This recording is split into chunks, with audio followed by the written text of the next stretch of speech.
Like they're doing the same thing, but when you come with that power of positive thinking, that mentality, and it's a daily mindset, it starts to resonate. It gets everybody singing off the same sheet of music, which I love. The most successful companies in the world have a shared mindset. I could switch this out with any company in the world that sells product or deals with service. And they all say the same stuff. Like they're going to have this in all their employee handbooks and all that. And I believe in that as well. But that's not the thing that gets you to something that's a sweet spot, that's different. So the technical, which produces predictable results, way cool, let's all do that. The part that's going to be different is the emotional side, which produces unpredictable results.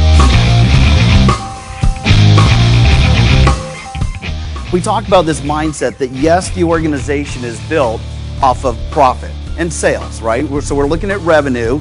For us to be a profitable organization, and profit is not a dirty word, we are a for-profit organization.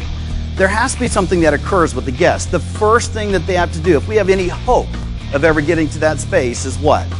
What do the guests have to do? The first thing, they got to walk through the door, exactly. They got to come in.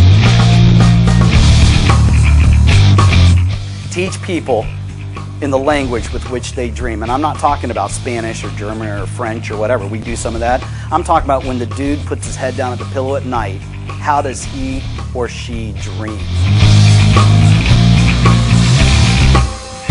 You know, you come with the little Huns and little sweeties and they're sitting down at the table and they put their hand on you. Again, I'm not supposed to say this out loud to the general public. I just know you want to make a little bit more money, server, bartender, whatever it is, don't go out there and start touching people. If it's natural and organic, you feel obligated. You just start taking out your wallet. You know it's true too, right? This is all about leadership, that you cannot be fuzzy. You can't have the fuzzy math going on when we're talking about direction. If I say everybody go right and a couple of you decide to go left because that's what you want to do, we're going to have a culture of confusion. What leaders do, particularly in Fortune 500 companies, they make sure it is crystal clear as to what the mission is, what the direction is. I love this. This guy right here is perfect for me. This is the perfect employee. This is how I write, design training, whether it's a video or poster or manual or an instructor-led class. That's my audience. I'm thinking of the 19-year-old Hispanic dishwasher. That's my guy. That's what I look for. We have leaders out there that are going to make those decisions. We decide who to recruit. We decide who to interview, who to ultimately hire, how to train, how to develop, how to reward, how to recognize, how to inspire, how to motivate people. We get a chance to do that. Think airline safety card. There's no words in that thing at all, right? Not a single word on an airline safety card, not one, except for maybe the front cover. When you open it up, it's all pictures. People know basically what to do. If you can think of those terms, you'll be in a lot better place to get people to understand the information. So how do we do that? I believe in a differentiated service experience. So here's kind of the model for me. It starts with the technical side, which if you were to do certain things from a technical standpoint, it produces predictable results. It galvanizes the whole entire organization. You can have people working on a bigger cause than the day-to-day making the donuts. You know, for some people, that's all they're ever going to want to do, and there's nothing wrong with that. Right? You need some of those people too. You need some soldiers that are going to go out there and do the work. But at the end of the day, if people are in this mindset that they want to be socially conscious, they want to do meaningful work, people want something bigger than themselves to attain. Everything matters. Attention to detail rocks. It's so important to go out there and do that. Whether you know it or not, when an attendee goes through your session, and everything from room to lighting to collateral to the way you move to the things that you say to what you hand out, people will walk out there going, that person thought of everything. That was so comfortable for me.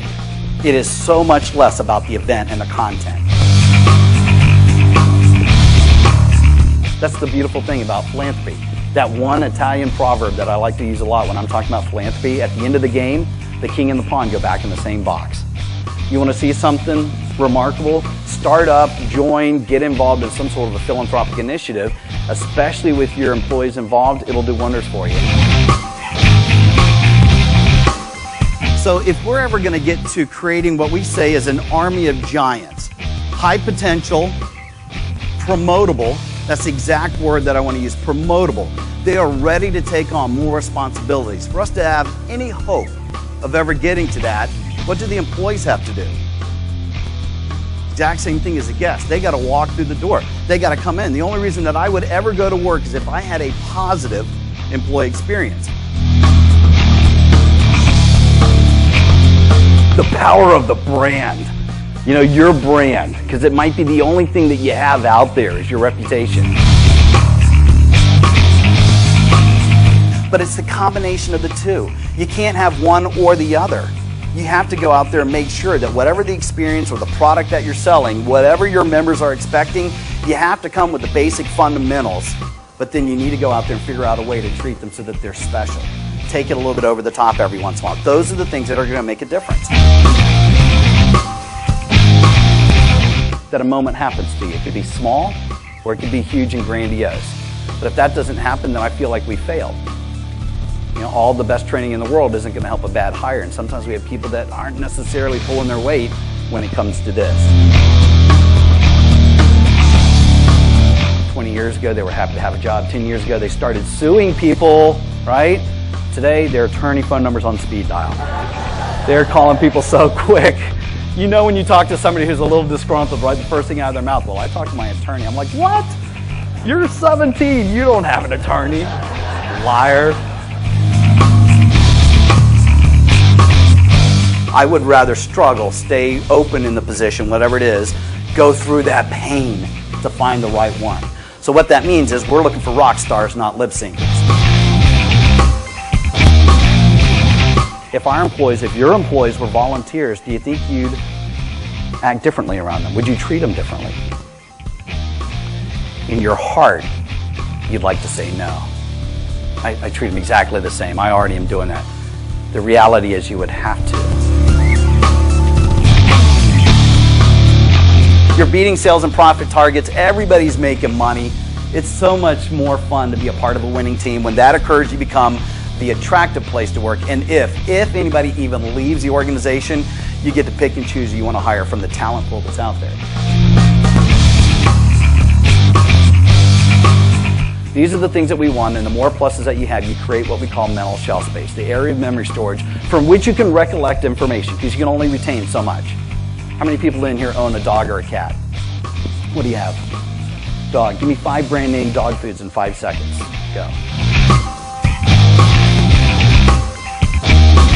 So for me, if the culture is the past, and at the core, it is a bunch of human beings, then things are constantly changing, right? Somebody leaves the organization today, the culture just changed. Somebody joins the organization today, the culture just changed. Exactly, it's priceless. And you know why? People are willing to pay the price for the show because of the show. They will spend the money. It's not about product, it's not about price, it's not about convenience. They will spend the money for the show because of the show.